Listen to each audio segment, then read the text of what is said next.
오늘 하나님의 말씀은 로마서 12장 12절에서 13절입니다. 소망 중에 즐거워하며 환난 중에 참으며 기도에 항상 힘쓰며 성도들의 쓸 것을 공급하며 손 대접하기를 힘쓰라. 아멘. 저는 가끔 기억이 나고 또 늘 기도하는 선교사님이라 그분에 대한 생각을 하면서 참 또 기도도 하고 있는 그런 분이 있습니다. 남아프리카에서 살고 계시는 조성수 선교사님입니다. 저모에 보츠와나에 파송을 받으셔서 한 1, 2년 사역을 하실 때 아직 보츠와나는 한국과 수교도 되어 있지 않은 그런 상태에 한국 사람의 대표자 역할도 하면서 선교 사역을 감당하실 때였습니다. 모든 것이 새롭고 리더십을 발휘하는 그런 기회가 주어진 것에 굉장히 참 감동하고 1, 2년을 잘 지내셨습니다. 그런데 한 2년쯤 지나셨을 때 편지를 보내시면서 그런 얘기를 했습니다. 누군가한테 지도를 받고 싶다. 이제는 두렵다. 결정을 혼자 내려야 되고 혼자 모든 것을 판단해야 되는 상황에 누군가의 지도를 받고 싶다. 이런 편지를 보내신 적이 있습니다. 우리 모두가 경험하는 일이고 경험할 수 있는 일입니다. 살면서 무엇이 옳은 길인지 무엇이 하나님의 뜻인지 우리가 분간을 하지 못해서 방황하고 불안에 빠질 때가 많습니다. 그러나 너무도 감사한 것은 기록된 하나님의 말씀으로 우리를 향하신 하나님의 뜻을 우리가 항상 들을 수 있고 발견할 수 있다는 것이 너무도 감사한 일입니다. 그래서 지혜로운 사람은 하나님의 말씀에 귀 기울여 듣는 사람입니다. 저희는 요즘 로마서 12장 말씀을 통해서 우리가 살면서 적어도 하나님의 자녀가 된 사람으로서 어떻게 살아야 할지 하나님이 우리에게 바라시고 기대하시는 바가 무엇인지 듣고 있습니다. 저는 삶의 지혜라는 제목으로 말씀을 나누고 있습니다. 하나님이 우리에게 일깨워주시는 삶의 지혜가 우리에게 있다면 우리가 주의 뜻을 이루는 의의 길, 바른 길, 복된 길 갈 수 있을 뿐 아니라 다른 사람을 유익하게 하고 세상에 선한 영향력을 끼칠 수 있는 복된 삶을 살리라 믿습니다. 지난주에 저는 하나님의 자녀로서 사는 삶의 4가지 지혜에 대한 말씀을 나눴습니다. 오늘 이어서 5번째부터 8번째까지 4가지의 하나님의 자녀로서의 삶의 지혜의 말씀을 나누려고 합니다. 첫 번째는 오늘 4번째, 지난주 4번째 이어서 5번째인 삶의 지혜입니다. 그것은 소망 중에 즐거워하는 것입니다. 오늘 말씀 로마서 12장 12절이 말씀합니다. 소망 중에 즐거워하며, 소망 중에 즐거워하며.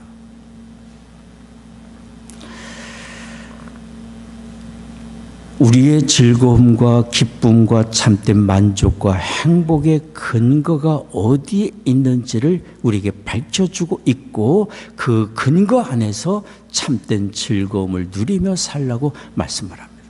여기서 말씀하는 소망이란 무엇을 말합니까? 하나님의 자녀로서 장차 이르게 될 하나님 나라에 대한 소망을 가리켜 말합니다. 그 소망이 우리에게 있음을 일깨워주고 있고 그 소망이 있음을 기억하며 즐거워하라고 말씀합니다. 로마서 8장 17절 18절 말씀입니다. 보이시면 같이 읽겠습니다. 자녀이면 또한 후사 곧 하나님의 후사요 그리스도와 함께한 후사니 우리가 그와 함께 영광을 받기 위하여 고난도 함께 받아야 될 것이니라. 생각컨대 현재의 고난은 장차 우리에게 나타날 영광과 좋게 비교할 수 없도다. 여기 후사라는 말씀이 여러 번 반복되어 나옵니다. 자녀이면 후사이고 또 하나님의 후사이고 그리스도와 함께한 후사라고 말씀합니다. 후사란 무엇을 말합니까? 상속자라는 뜻입니다. 누구의 상속자입니까? 하나님의 상속자인 것을 가리켜 말합니다. 말하자면 그리스도 안에서 거듭나 하나님의 자녀가 된 사람이 하나님의 상속자가 되는 것이고 하나님의 나라를 유업으로 물려받게 되는 것을 여기 반복해서 말씀해 주고 있습니다. 이 은혜는 세상에서 얻을 수 있는 영광과 비교할 수 없는 것이고 이 세상에서 받을 수 있는 어떤 복과 절대로 바꿀 수 없는 영원한 복인 것, 최고의 가치가 있는 복임을 말씀해 주고 있습니다. 우리에게 약속된 하나님의 상속자라는 자격의 이 조건은 절대로 변경되거나 취소되지 않는 일입니다. 그것은 우리를 위하여 갈보리 산상에서 우리 주님 예수님께서 흘리신 보혈의 은혜가 영원한 것이기 때문에, 또 우리를 위해 대속의 피를 흘리신 예수님께서 하나님 보좌 우편에서 우리의 상속자 된 자격을 친히 보증해 주고 계시기 때문에 이 놀라운 은혜가 우리와 함께하고 있는 것입니다. 그래서 오늘 여기 로마서 8장 17절이 말씀합니다. 그리스도와 함께한 후사니. 죽음을 두려워하는 이 세상에서 우리는 죽어도 다시 사는 영생을 얻은 사람들이고, 연약한 육신을 입고 광야와 같은 인생 여정을 살아가는 우리에게 시들지 않는 영원한 생명이 있고 영원한 하나님 나라가 있다는 사실이 얼마나 큰 자원이고 큰 은혜이고 감사의 조건입니까? 어둠 속에서도 우리는 빛을 소유한 사람이에요. 생명의 빛을 소유한 사람이고 영원한 나라가 우리에게 주어져 있음을 아는 사람인지라 흔들림 없이 우리는 이 땅을 살아가며 감사하고 기뻐할 수 있습니다.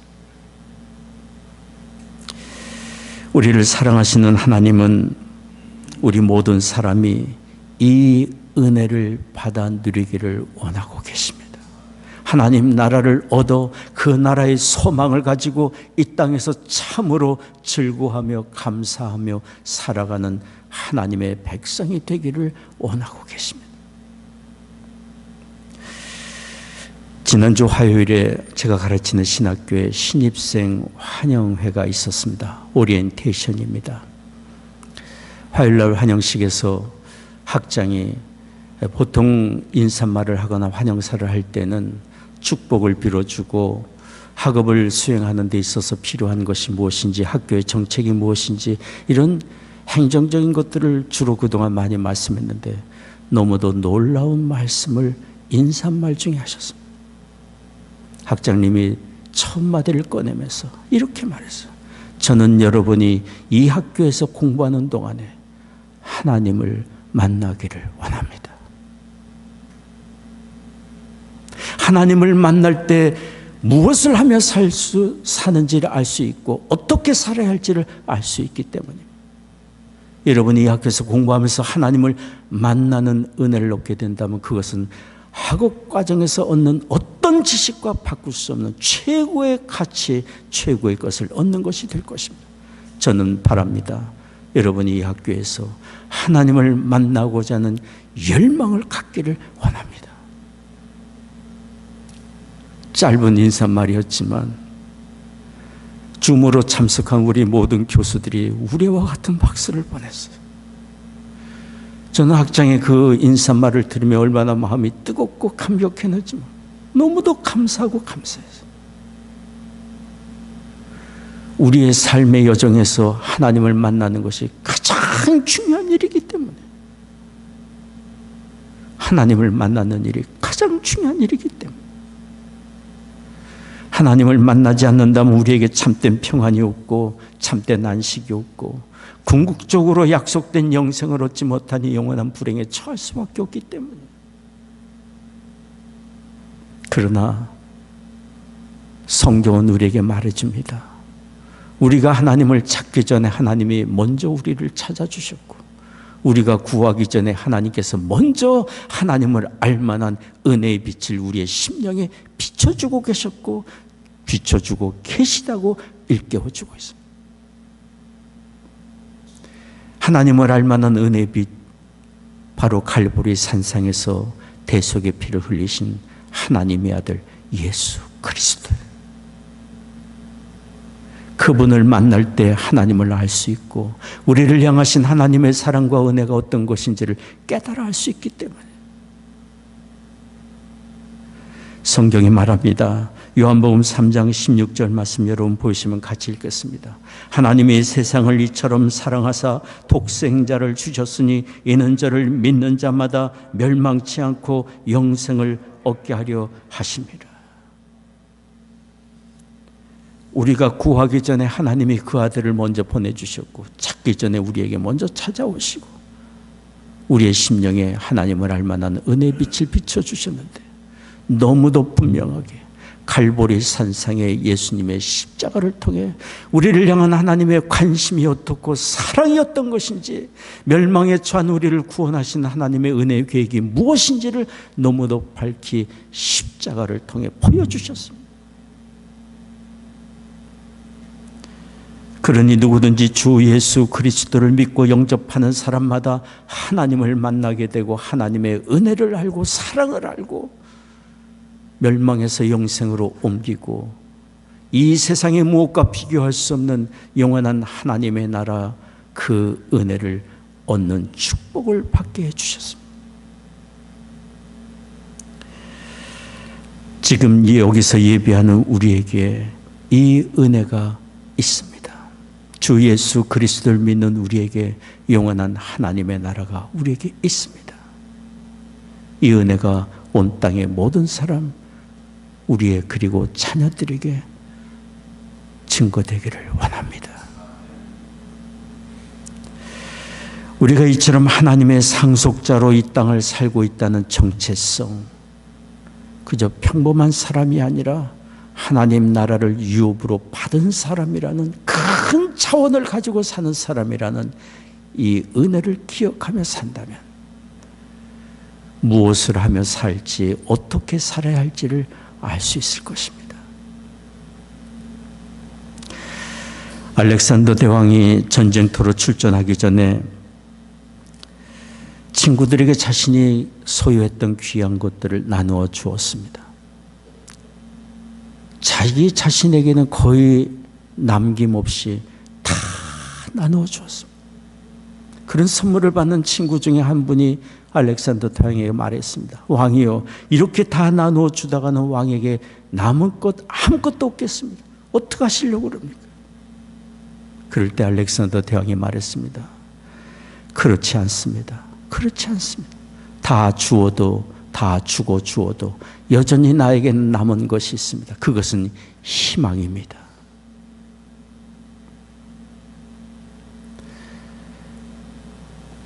그가 어떤 의미에서 희망을 이야기했는지 우리는 다 몰라도 전쟁에서 승리할 수 있는 희망이 그에게 있었던 것 같고 최고의 통치자로서 희망이 그에게 있었던 것 같습니다. 이 세상을 살아가는 우리는 왕의 자녀들, 전능하신 하나님 아버지 창조주 하나님의 자녀로서 하나님의 상속자라는 사실을 우리는 기억해야 합니다. 주고 또 주어도 우리에게는 여전히 남아있는 하나님 나라의 소망이 있기 때문에 그럴 때 우리는 나 자신만을 생각하며 불안과 두려움과 염려 속에서 이기적인 삶을 사는 것이 아니라 주고 또 주어도 아깝지 않을 하나님의 상속자로서의 위대한 삶을 살아갈 수 있습니다.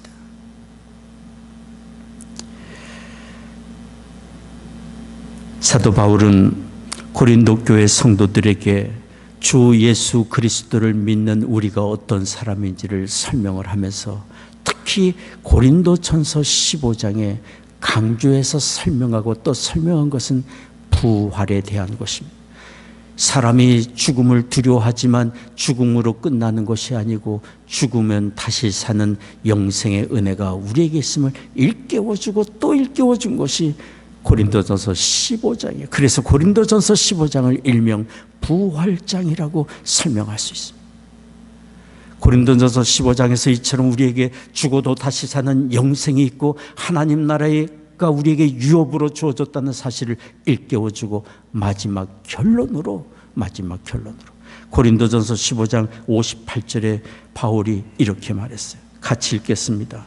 그러므로 내 사랑하는 형제들아, 견고하며 흔들리지 말며 항상 주의 일에 더욱 힘쓰는 자들이 되라. 이는 너희 수고가 주 안에서 헛되지 않은 줄을 알매니라.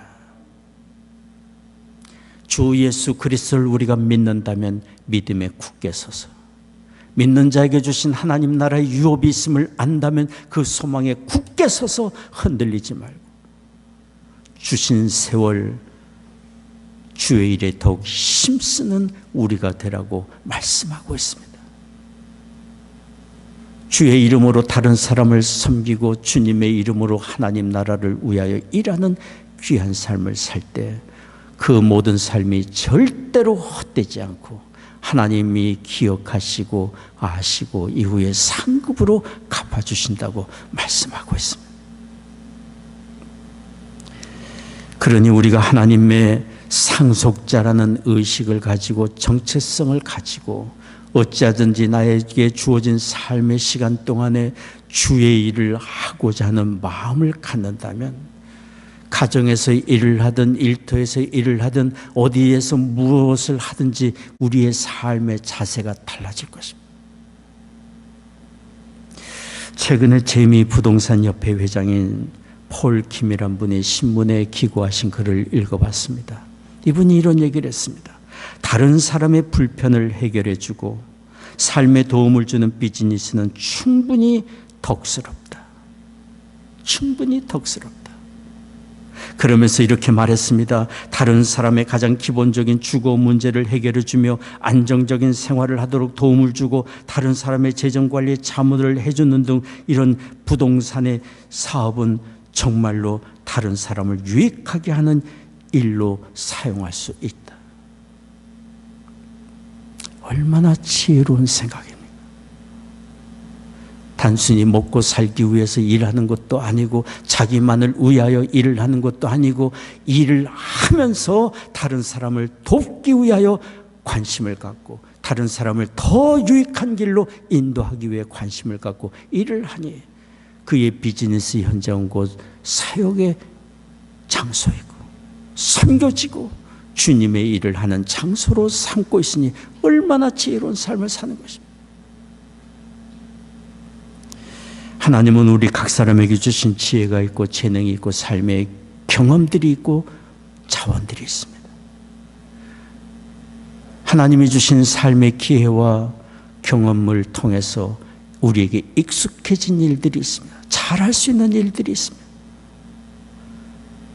이 모든 것들을 통해서 하나님의 상속자라는 의식을 가지고 주의 일을 하고자 한다면 할 수 있는 일들이 너무도 많을 것입니다.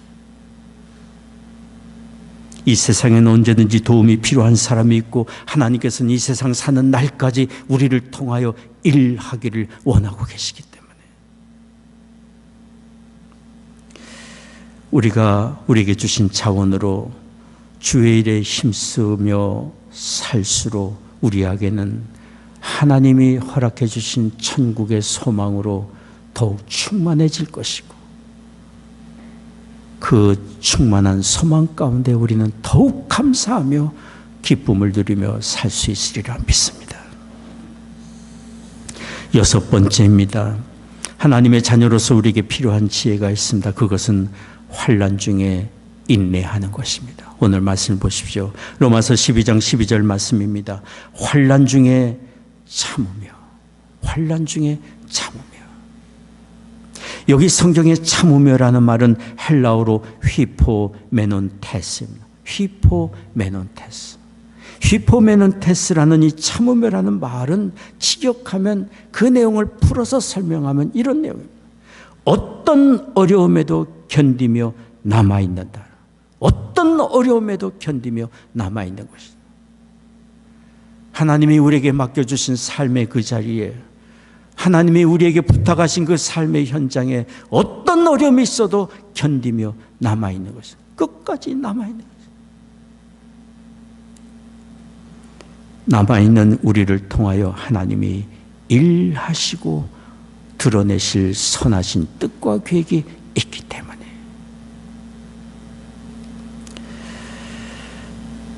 우리가 이처럼 하나님의 뜻을 생각하고 견디고자 하고 끝까지 남아있고자 한다면 반드시 하나님께서 합력하여 선을 이루어 주시는 그 은혜를 보게 되는 때가 반드시 올 것입니다. 로마서 8장 28절이 말씀합니다. 같이 읽겠습니다. 우리가 알거니와 하나님을 사랑하는 자 곧 그 뜻대로 부르심을 입은 자들에게는 모든 것이 합력하여 선을 이루느니라. 하나님의 약속의 말씀이에요. 모든 것이 합력하여 선을 이루느냐. 왜 안 그러겠습니까? 하나님이 일하고 계시니.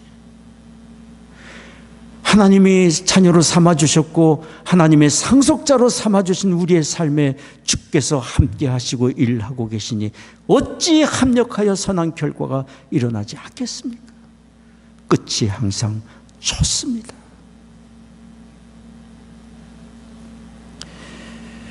그런데 하나님은 우리에게 환난 중에 참고 견디라고만 말씀하지 않습니다. 하나님이 우리와 동행하시고 어려움을 당할 때, 약함 가운데 있을 때 감당할 만한 힘을 주시고 등 두드려 주시며 손잡으며 조금만 더 함께 가자, 조금만 더 함께 가자 위로하시고 힘 주시는 주님의 은혜가 우리에게 있습니다. 며칠 전에 기도하던 중에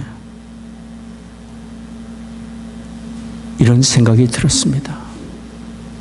늘 제가 설교 중에 말씀을 전하고 이야기했던 말씀인데 그날따라 저 자신에게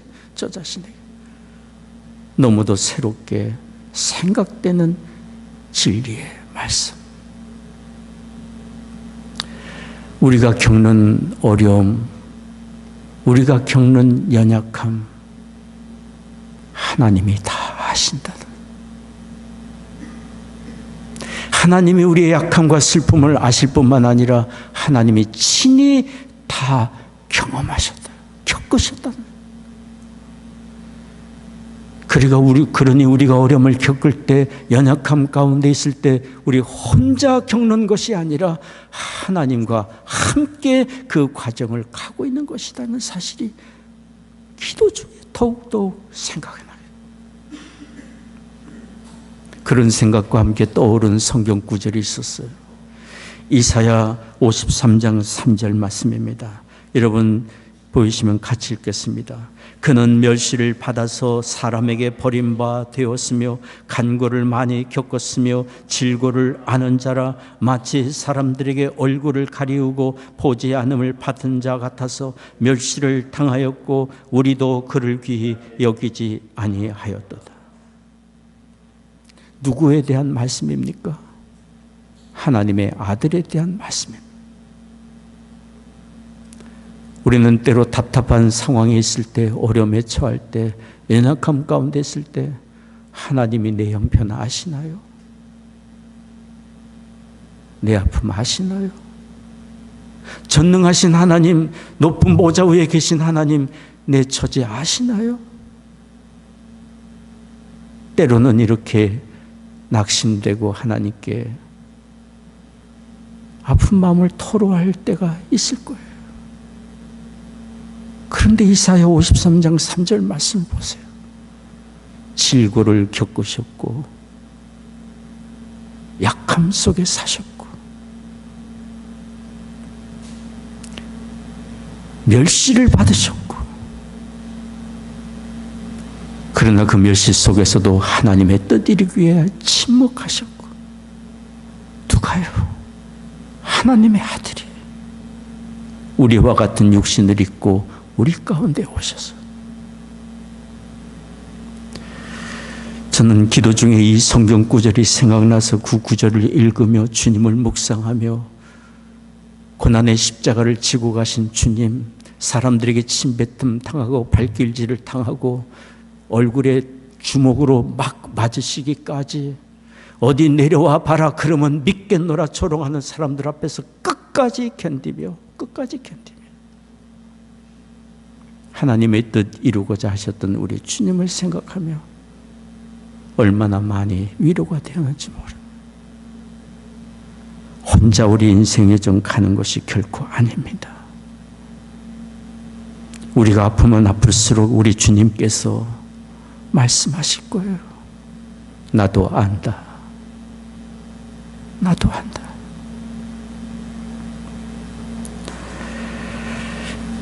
그래서 성경은 우리에게 말씀합니다. 히브리서 4장 15절 16절 말씀합니다. 여러분 보이시면 같이 읽겠습니다.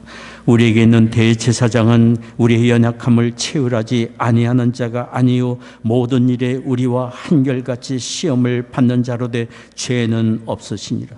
그러므로 우리가 긍휼하심을 받고 때를 따라 돕는 은혜를 얻기 위하여 은혜의 보좌 앞에 담대히 나아갈 것이니라.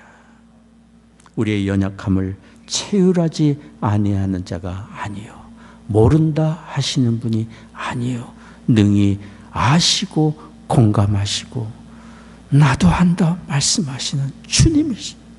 그 주님께 우리의 아픈 마음 있는 그대로 다 가지고 가서 은혜를 구하고 우리에게 맡겨주신 삶의 자리에서 끝까지 남아있으면, 끝까지 견디고 남아있으면 주님의 예비하신 은혜를 보게 될 것입니다. 욥이 그랬습니다. 말할 수 없는 고난 중에서도 그는 하나님을 바라보고 의지했습니다. 욥기 23장 10절입니다. 나의 가는 길을 오직 그가 하시나니 그가 나를 단련하신 후에는 정금같이 나오리라. 하나님이 아신다고 그는 믿음을 갖고 견뎠습니다. 끝까지 버텼습니다. 결국 때가 되자 하나님이 그를 치유하시고 삶을 회복시키시고 곱절의 복을 그에게 내려주었어요. 많은 고난 중에 있었던 다윗도 환난 중에 자기 자신을 이렇게 격려하며 스스로 믿음으로 권면했어요. 시편 62편 5절 6절 말씀이에요. 같이 읽겠습니다. 나의 영혼아 잠잠히 하나님만 바라라. 대저 나의 소망이 저로 쫓아나는도다. 오직 저만 나의 반석이시니 내가 요동치 아니하리로다. 나의 영혼아 잠잠히 하나님만 바라라. 우리 자신에게 말할 수 있어야 합니다. 우리 자신에게 말할 수 있어야 합니다. 하나님이 일하시니 하나님만 바라라. 그리고 끝까지 견디며 남아있으라. 사도 바울도 많은 고난을 당했지만 그의 사랑하는 영적 아들 디모데에게 이렇게 권면했어요. 디모데후서 4장 7절 8절 말씀입니다. 같이 읽겠습니다. 내가 선한 싸움을 싸우고 나의 달려갈 길을 마치고 믿음을 지켰으니 이제 후로는 나를 위하여 의의 면류관이 예비되었으므로. 선한 싸움을 싸우고 나의 달려갈 길을 끝까지 감당하고 마치고 믿음을 지켰으니 하나님이 주실 상급이 내게 예비되어 있음을 영적 아들 디모데에게 말해주었어요. 그의 삶으로 보여준 거예요.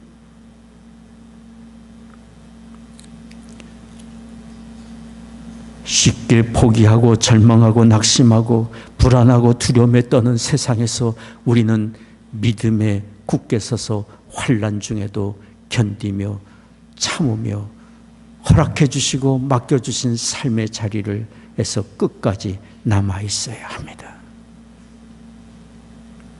7번째입니다. 우리가 하나님의 자녀로서 가져야 될 지혜가 있습니다. 그것은 항상 기도에 힘쓰는 것입니다. 항상 기도에 힘쓰는 것입니다. 오늘 말씀 보시죠. 로마서 12장 2절 하반절 말씀입니다. 기도에 항상 힘쓰며, 기도에 항상 힘쓰며. 우리가 기도가 필요한 것은 인생 여정 하나님의 은혜가 절대적으로 필요하기 때문입니다. 우리 계리정 장로님 항상 말씀하시고 기도 중에도 항상 간구하는 대로 하나님의 은혜가 아니면 우리는 살 수 없기 때문입니다. 기도는 하나님의 도우심을 구하는 것 아닙니까? 기도는 고난 중에 하나님을 바라보는 것 아닙니까? 교활한 마귀가 틈만 나면 조금이라도 우리가 낙심할 것 같으면 달려들어서 더욱 실망감에 빠뜨리고 두려움과 절망에 빠뜨리는 교활한 마귀의 시험이 있는 세상에서 기도하지 않고 어떻게 우리가 의의 길, 선한 길 맡겨주신 인생에서 갈 수 있습니까? 고난 당할 때 우리에게 절대 절대적으로 필요한 무기는 기도입니다. 기도는 하나님께 우리의 사정을 다 아뢰는 것이고 우리의 삶을 의탁하는 것이기 때문입니다. 전능하신 하나님의 손에 우리의 삶을 의탁해 드릴 때 우리는 어떤 어려움을 당한다 할지라도 결국은 이기게 될 것입니다. 이기되 능히 넉넉히 이기게 될 것입니다. 일하시는 분이 전지전능하신 하나님이시기 때문입니다. 우리 주님 예수님이 잡히시던 날 밤에 하신 일은 기도하시는 일이었습니다. 우리 주님은 공생의 기간 동안에 성경이 계속 말씀해 준 것처럼 습관을 쫓아 기도하셨다. 그런데 잡히시기 바로 직전까지 하신 것은 기도했어요. 하나님의 아들이 모든 능력을 가지신 그분께서 기도하셨어요.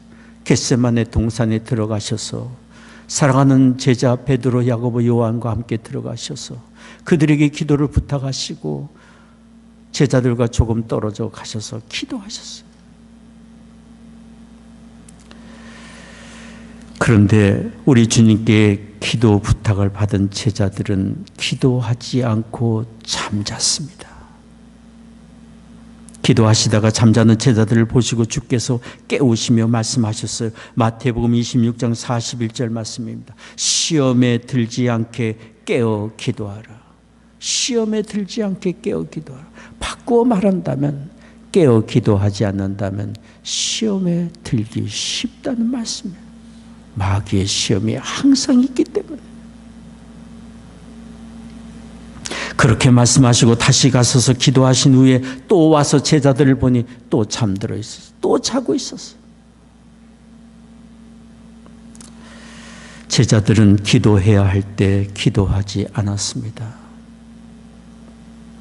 그런 그들에게 잠시 후에 어떤 일이 벌어졌는지 우리는 너무도 잘 압니다. 나는 주님이 죽으면 죽으시는 자리까지 가겠습니다. 호언장담했던 베드로는 너도 이 그리스도를 따르는 사람이지. 한마디에 아니다. 나는 그를 모른다고 부정해요. 죽음의 두려움 앞에서 3번씩이나 시험에 넘어지고 또 넘어졌어요. 기도하지 않다가. 다른 제자들은 어땠습니까? 주님이 병졸들에게 붙들릴 때 주님을 따르며 하나님의 아들의 큰 권능도 보고 하나님 나라의 그 말씀들을 다 듣고 배우며 무엇을 위해 살아야 할지를 알았던 그 제자들이 주님 붙잡혀 가실 때 두려움에 달아나고 말았어요. 다 도망치는 사람들이 되고 말았어요. 기도하지 않다가 시험에 들고 마른 거예요.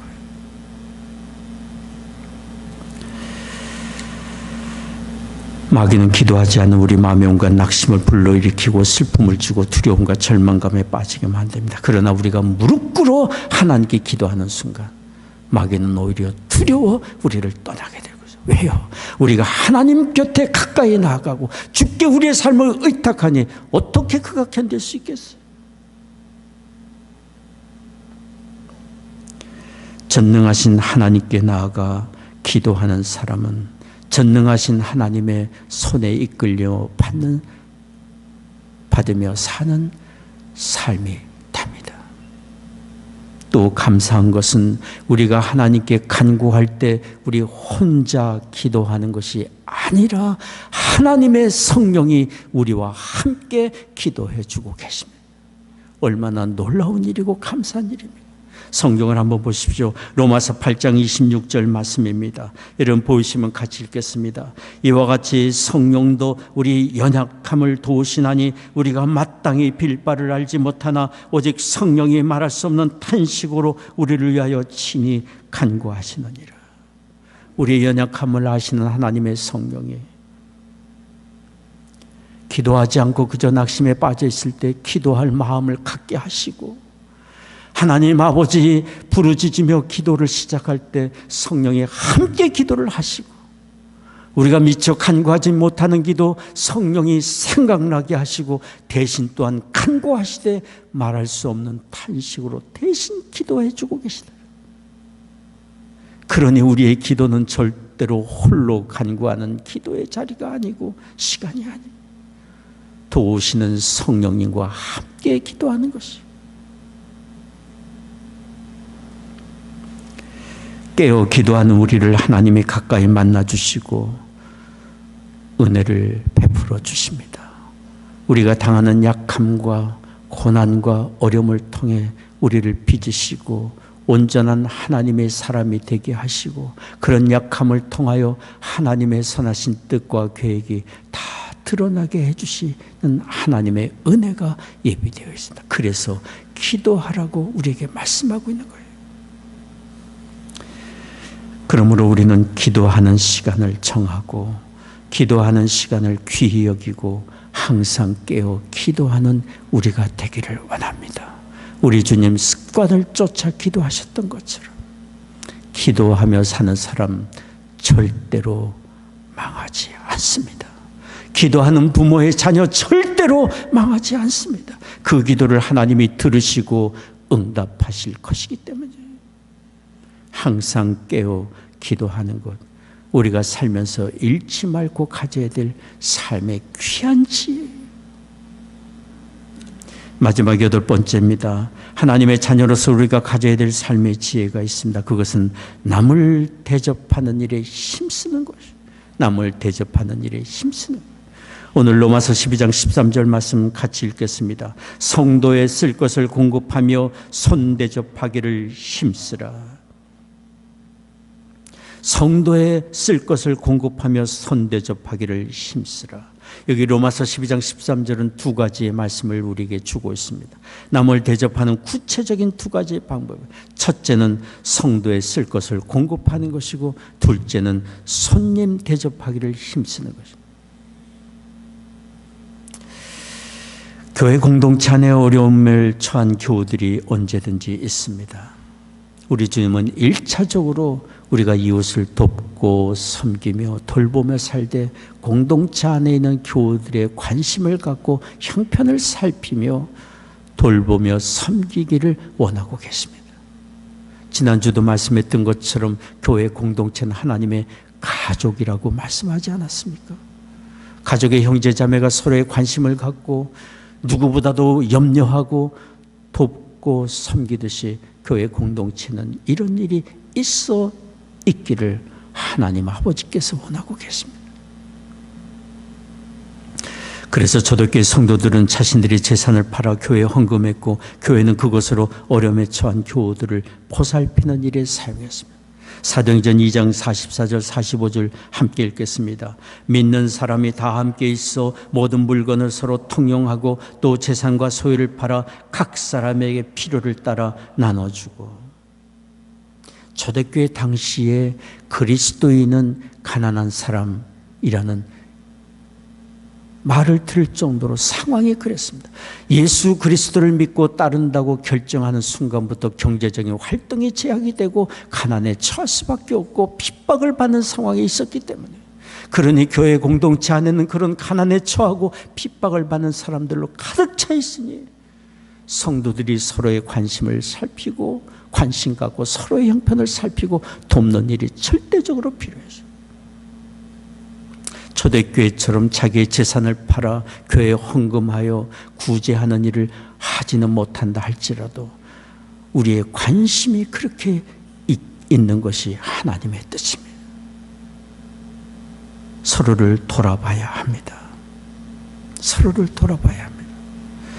현재 우리가 누리고 소유하고 있는 것은 하나님이 우리에게 잠깐 맡겨주신 것들, 그것으로 우리가 서로를 돕고 돌보며 섬기는 일에 사용한다면 우리는 참으로 맡겨주신 자원을 귀하게 거룩하게 사용하는 것이 될 것이고, 남을 위하여 사용하는 자원들은 곧 땅이 아니라 하나님 나라에 쌓고 저축하는 것이 되니 상급받을 귀한 삶을 사는 것입니다. 우리 주님이 말씀하셨습니다. 마태복음 6장 19절에서 22절까지입니다. 같이 읽겠습니다. 너희를 위하여 보물을 땅에 쌓아두지 말라. 거기는 좀과 동록이 해하며 도적이 구멍을 뚫고 도적질을 하느니라. 오직 너희를 위하여 보물을 하늘에 쌓아두라. 거기는 좀이나 동록이 해하지 못하며 도적이 구멍을 뚫지도 못하고 도적질도 못하느니라. 내 보물이 있는 그곳에는 내 마음도 있느니라.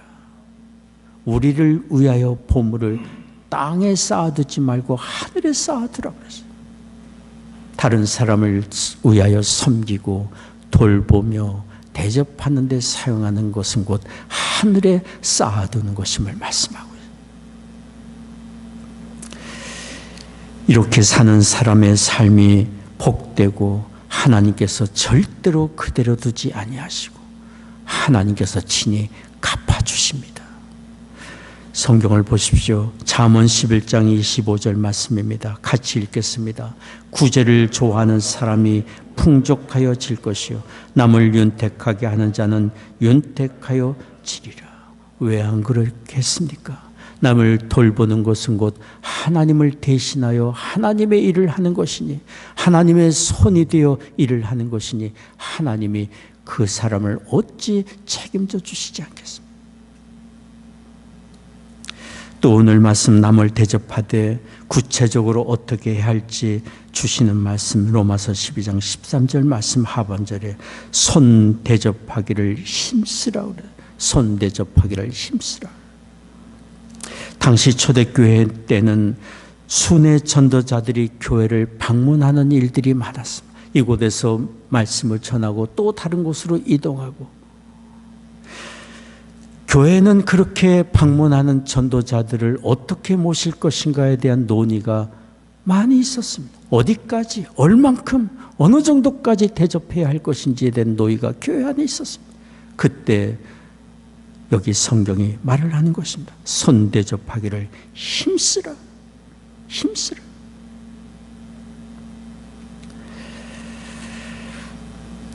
디모데전서 3장 2절에 보면은 교회 지도자를 세울 때 손님 대접하기를 얼마나 잘 하는지, 나그네를 얼마나 잘 대접하는지 그런 사람을 교회 지도자로 세우라고 얘기할 정도의 초대교회 분위기에 관심이 그랬습니다. 성경을 번역한 틴데일은 우리 그리스도인의 삶은 항구와 같다 그랬습니다. 멀리 나갔던 배가 항구로 돌아올 때 안심하고 정착할 수 있도록 지나가는 나그네들이 품어줄 수 있는 나그네들을 품어줄 수 있는 항구와 같은 그런 삶이 되어야 한다고 틴데일은 얘기를 했어요. 하나님의 뜻입니다. 하나님의 뜻입니다. 이렇게 우리가 다른 사람을 대접하고 섬기며 주님을 섬기는 은혜를 얻고 주님을 섬기며 복을 받는 은혜를 얻습니다. 히브리서 13장 2절 말씀입니다. 같이 읽겠습니다. 손님 대접하기를 잊지 말라. 이로써 부지 중에 천사들을 대접한 일이 이들이 있었느니라. 성경이 여기 나그네를 대접하는 일에 힘쓰라고 말했는데 나그네는 초대교회 당시 고아나 과부처럼 특별히 관심을 갖고 돌볼 어려움에 처한 이웃을 말합니다. 나그네와 고아와 과부뿐만 아니라 우리 주변에는 관심을 갖고 우리가 섬길 이웃들이 너무나도 많습니다. 최숙자 권사님 집에서 거하시면서 우리 변장로님 제공해 주시는 이 유튜브로 늘 주일마다 예배를 드리고 계십니다.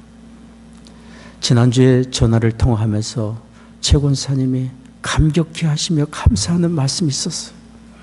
몇 주 전에 저희 교회 방문하셔서 선교 보고도 하시고 말씀을 전해주신 강영철 선교사님, 한국에서 혼혈화 선교 사역을 하면서 다문화 학생들을 위하여 다문화 기독교 학교를 운영하고 비전교회를 개척해서 사역하고 계시는 그 목사님에게 다문화 학교에 나오는 탈북민 자녀들, 다문화 가정의 어려움에 처한 가정의 학생들에게 장학금을 저희들이 전달해 준 것을 영상으로 보시고 얼마나 감격해 하시는지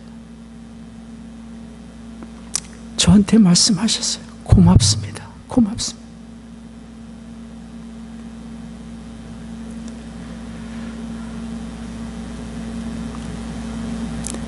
우리는 살면서 조금이라도 주변에 관심을 갖고 도울 사람을 있는지를 살피고 우리가 할 수 있는 일이 무엇인지를 생각한다면 우리에게 맡겨주신 삶의 자원으로 할 수 있는 일이 얼마든지 있으리라 믿습니다.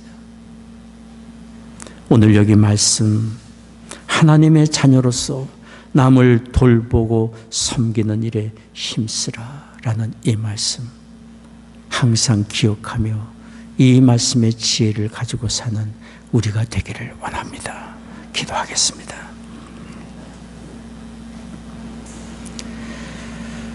자비로우신 아버지 하나님,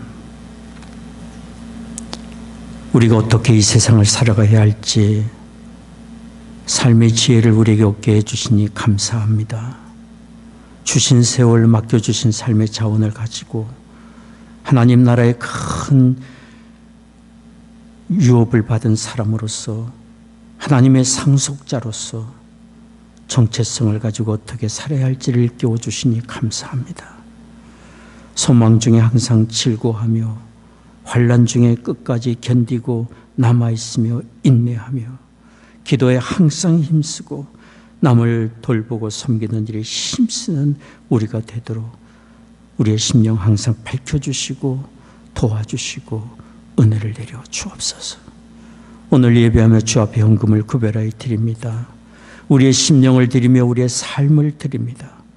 허락해 주신 가정마다 믿음과 사랑으로 든든히 세워져 가게 하여 주옵시고 우리의 사랑하는 자녀들 이룬 가정과 학업의 현장과 일터에 하나님 은혜 내려주시사 주의 뜻을 따라 주님 주시는 지혜 가지고 살아가는 우리의 자녀들 다 되도록 축복해 주옵시고 무엇보다 하나님을 만나되 그리스도 안에서 온전히 하나님을 만나는 은혜를 얻게 하여 주옵소서. 교우들 경영하는 사업마다 다 잘되게 하시고 일터마다 복된 장소들이 되게 하여 주시옵소서. 육신 연약한 교우들이 있습니다. 하나님 이 시간 치유의 광선을 비춰주시사 모든 질병과 연약함 굴복하여 떠나가게 하여 주옵소서. 사랑하는 조국과 북녘 땅 하나님의 은혜의 장중에 의탁합니다. 이 나라를 주의 의의 도구로 또한 사용해 주시옵소서. 전쟁 중인 곳마다 하나님 은혜 내려주시사 속히 전쟁이 그치고 평화가 그 땅에 임하게 하여 주시옵소서. 감사하며 우리 주 예수 그리스도의 거룩하신 이름으로 기도하옵나이다.